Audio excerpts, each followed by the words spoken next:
Rain poured over the city like heaven itself was crying that night.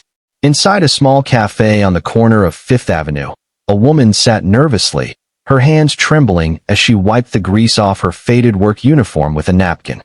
The faint smell of detergent and exhaustion lingered around her, evidence of the 12-hour shift she had just finished at a cleaning company. She shouldn't have come straight from work to a date with a man like him, a millionaire who could afford to dine where chandeliers cost more than her year's salary. But something in her heart told her to come anyway, even if it meant facing rejection. As she sat there, drenched and shivering, she didn't yet know that this night would not just change her life, but would remind an entire city that kindness still has power to heal the broken. Maria worked at a downtown cleaning agency, the kind that paid just enough to survive, but not enough to dream. Every morning, she'd take the 5 a.m. bus, clean offices before the city woke, and return home after sunset to a one-room apartment she shared with her younger brother, Leo, who was recovering from a motorcycle accident. When she met Ethan Cole through a community mentorship program, she didn't think much of it. He was everything she wasn't: polished, confident, heir to a real estate empire, and always surrounded by people who never worried about the next meal. But what surprised her was his humility. He didn't look at her uniform with judgment.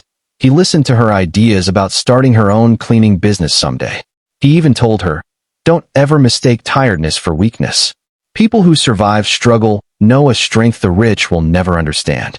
So when he asked her to dinner one evening, she hesitated, afraid he was just being polite.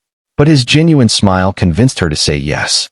That night, as she rushed straight from work, the city lights blurred through her tears. She had no time to change, no makeup to hide her exhaustion. When she entered the restaurant, a place so elegant it felt like stepping into another world, whispers followed her. The hostess almost turned her away, mistaking her for staff. Maria's face burned with shame. And then Ethan stood up. He walked across the room, his eyes kind but firm, and said loud enough for everyone to hear, "There you are. You look perfect." Every head turned. The laughter died down. He pulled out a chair for her, like she was royalty. But behind her trembling smile, Maria felt like she didn't belong. What she didn't know was, Ethan had plans that went far beyond dinner. Dinner began awkwardly. Maria kept apologizing for her uniform, but Ethan brushed it off with a quiet confidence that made her heart ache. "I didn't come here for what you wear, Maria," he said softly. "I came here for who you are when the world isn't watching." They talked about her brother, about how she often skipped meals so Leo could afford therapy, about the humiliation of working in buildings where no one remembered her name. Ethan listened like it was the most important story he'd ever heard. When the bill came, Maria instinctively reached for her small, worn-out wallet. Ethan stopped her gently. "Let me," he said. But what he did next silenced the entire restaurant.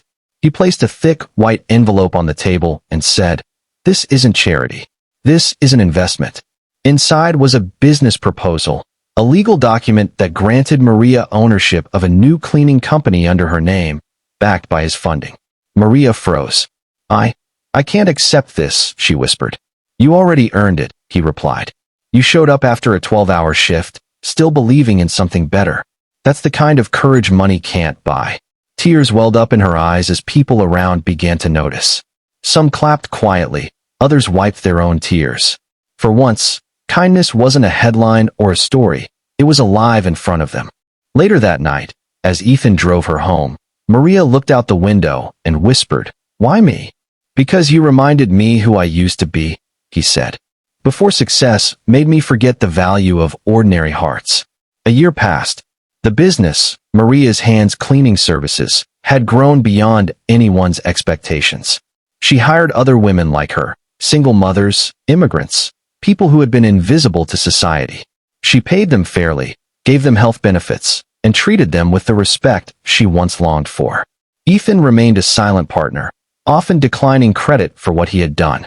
When Maria tried to thank him, he'd simply say, "Just keep paying it forward." Then one day, fate brought the circle back.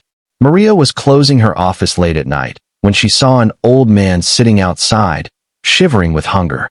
His clothes were tattered, and his eyes empty. Without thinking twice, she brought him inside, gave him food, and offered him a small janitorial job. When she asked his name, he said, "Cole. Thomas Cole." Her heart skipped. That was Ethan's father, the man who had disowned Ethan years ago for investing in hopeless people. Maria took care of him quietly. When Ethan found out weeks later, he broke down in tears. "You helped the one person I couldn't forgive," he said. Maria smiled. "You taught me kindness doesn't stop where pain begins." That night, Ethan hugged his father for the first time in 15 years. And as Maria stood by the window, she realized something powerful. Kindness doesn't just change lives, it heals generations. Sunflower moral of the story. True kindness isn't measured by how much you give, but by how deeply your compassion restores another person's dignity.